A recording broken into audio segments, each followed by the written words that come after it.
오히려 긍정적으로 보시는 분들도 있습니다. 5월 23일 승인이 안 돼도 야 근데 이더리움 가격 오를 것 같아 라고 말씀하시는 분들은 뭐냐면 알고라님 미국 23일 이후 이더 흐름은 진짜 AI 수혜 코인은 촬영 시각은 5월 7일 낮 12시 50분경입니다. 자, 알트코인 얘기 보고 할 텐데 역시 알트 대장은 이더리움일 테니까요. 이더리움 가격 한번 보겠습니다. 1개월 그래프인데요. 이 주황색이 비트코인 대비한 이더리움 가격이고요. 민트색이 달러 대비한 이더리움 가격입니다. 비트코인 대비해가지고 이더리움이 한때 굉장히 강세를 보였습니다. 0.052비트까지 올랐다가 좀 이번 하락에 많이 떨어졌네요. 특히나 보시면 아시겠지만 여기서 이더리움 가격이 달러 기준으로 올라오는데 비트 대비한 가격은 떨어지고 있죠. 이게 뭐예요? 비트코인 가격이 오르는 만큼 이더리움 가격이 오르지 못했다라는 거거든요. 지금 현재는 이 심리적 마지노선이라고 할 수 있는 0.05비트 선 밑으로 내려와서요. 0.048선에서 거래가 되고 있습니다. 달러 기준으로는 3,000달러 조금 위쪽에서 거래가 되고 있고요. 비트 대비해서 가격이 계속 하락 추세라는 점이 조금 안타깝습니다. 자, 이더가 가격이 떨어질 때 항상 나오는 뉴스가 있거든요. 괜히 좀 하락한다 싶으면 나오는 뉴스가 바로 재단이 팔았다라는 뉴스거든요. 근데 이상하게도 과거 보자면 머피의 법칙인지 재단이 팔면 이더리움이 항상 고점인 경우가 많았습니다. 이더리움 재단 주소가 5분 전에 52더를 매도했다라고 하는데 양이 그렇게 많진 않은데 하필 재단이 팔았다. 이게 좀 마음에 걸립니다. 지금 재단이 이더리움을 고점이라고 인식하고 있는 거지 걱정이 되는 마당이에요. 사실 수급 측면에서 보자면 이더는 디플레 화폐가 맞습니다.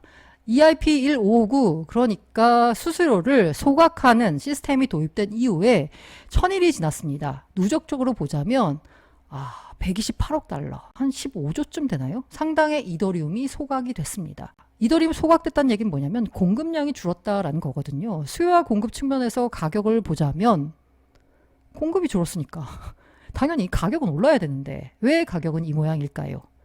자, 사실 이더리움 가격의 발목을 붙잡고 있는 가장 큰 이슈는 현재 이더리움 ETF일 것 같습니다. 물론 더 근본적으로 보자면요. SEC의 이더리움에 대한 증권성 판단 이 더 근본적인 문제일 텐데 이벤트만 놓고 보자면 이더리움 ETF 승인을 해줄까 안 해줄까 이 부분이 현재 이더리움의 가격의 발목을 잡고 있습니다. SEC가요. 인베스코 갤럭시가 신청한 이더리움 현물 ETF 승인 여부를 결정하는 걸 연기를 했습니다. 자, 아시다시피 SEC는 이더리움 ETF에 대해서 이 ETF에 대해서 3번의 연기를 할 수 있습니다. 우리가 조금 더 검토해 봐야 돼 라고 하면서 다음 차례 넘길 수가 있거든요. 하지만 마지막 데드라인이 있습니다. 그 마지막 데드라인에는 승인, 거부, 양당 간의 결정을 내려야 되거든요. 5월 23일에는 마지막 데드라인이 걸려있는 이더리움 ETF가 있습니다. 그 반액 ETF인데 5월 23일까지는 그 반액 ETF에 대해서는 뭔가 결정을 내려야 됩니다. 지금 현재 시장 분위기는 승인이 안 될 것 같다 입니다. 사실 예측 시장이라고 있는데요. 이 승인 분위기가 사실 비트코인 ETF가 승인될 때 지난 1월 10일 근처만 해도 80%, 70% 이렇게 됐거든요. 근데 점점 내려오기 시작하더니 지금은 10%대입니다. 안 된다는 거겠죠. 근데 요거에 대해서 오히려 긍정적으로 보시는 분들도 있습니다. 5월 23일 승인이 안 돼도 야 근데 이더리움 가격 오를 것 같아 라고 말씀하시는 분들은 뭐냐면 지금 현재 이더리움의 가격 부진은 뭐냐? 이른바 시장이 제일 싫어하는 불확실성. 그런데 5월 23일 날 정작 안 된다라고 하면 이걸 불확실성 해소라고 해석할 수 있다는 거죠. 23일에는 불확실성이 해소된 거고 그 다음에는 야 그러면 연말이야 혹은 내년이야 이렇게 해석할 여지가 있기 때문에 오히려 기대감이 더 높아질 거라는 거죠. 갖다 대면 그렇게 해석할 수 있나 싶기도 하지만 불확실성 해소 때문에 안 된다고 해도 오를 것 같다라고 전망하는 분들이 있다는 거 말씀드립니다. 그리고 최근에 약간 시총 상위 알트코인 가운데 강한 움직임을 보이는 건 바로 솔라나죠. 그래프 역시나 이 주황색은 비트 대비한 솔라나 가격이고요. 요건 달러 환산, 민트색은 솔라나 가격입니다.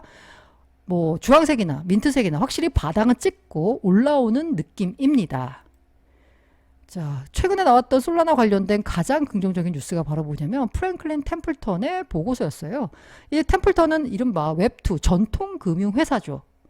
이곳이 보고서를 냈는데 이더리움 아닙니다. 이더리움 관련된 보고서는 그 전통 금융회사에서 뭐 여러 차례 언급된 적이 있어요.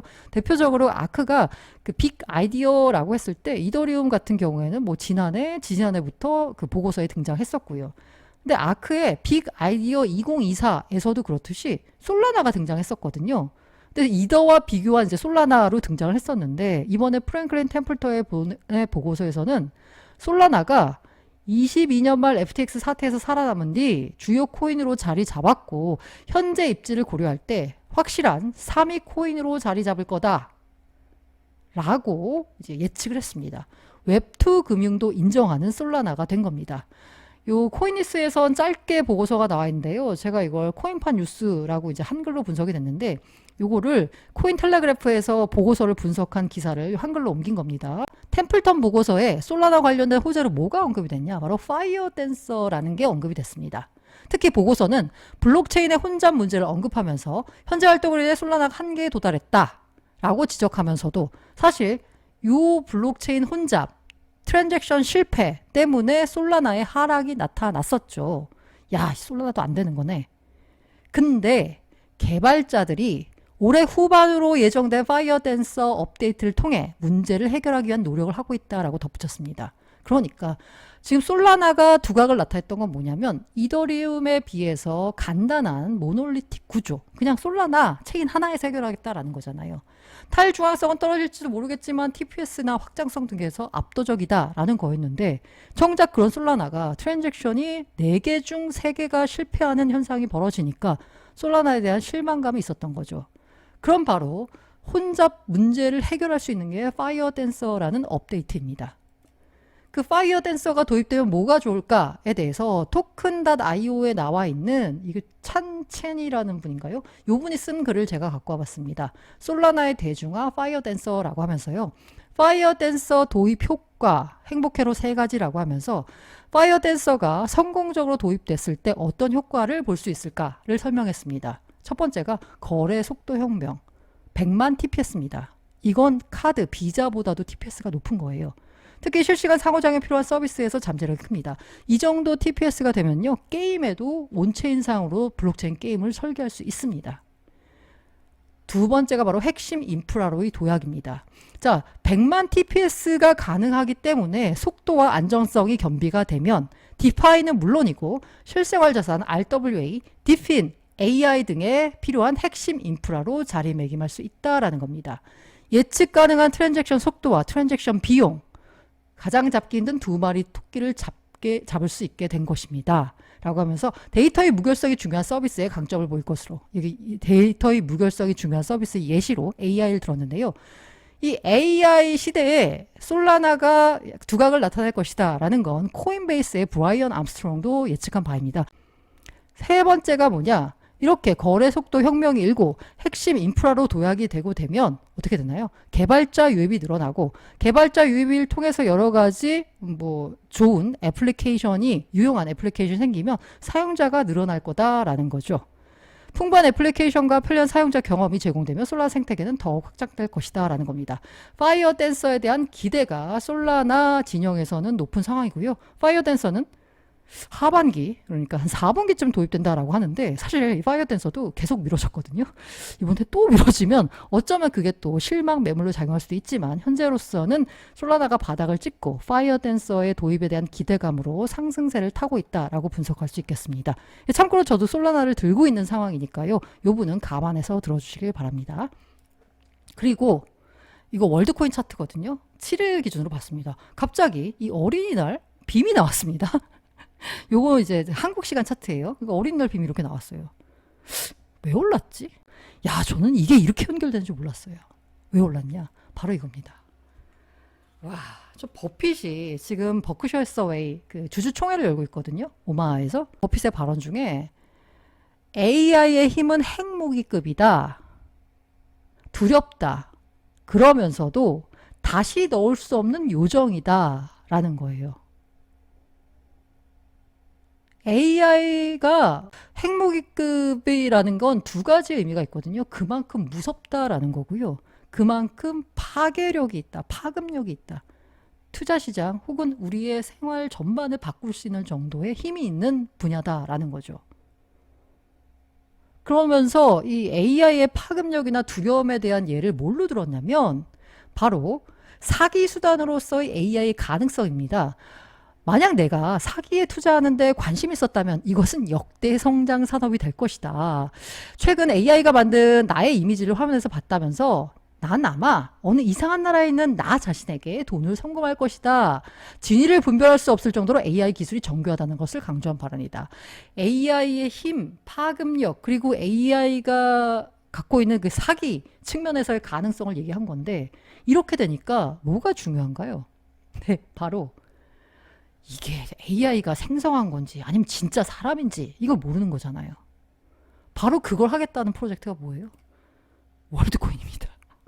저는 이걸 보면서 그래서 야, 모든 것을 투자로 연결한 습관을 들여야 된다. 장투가 아니라요. 이제 매매를 하시는 분들은 이 하나하나의 뉴스를 이 투자와 연결시켜야 하는 겁니다. 근데 진정한 AI 수혜 코인은 비트코인이다라는 주장도 있습니다. 이건 바로 이제 돈나무 언니가 한 건데요.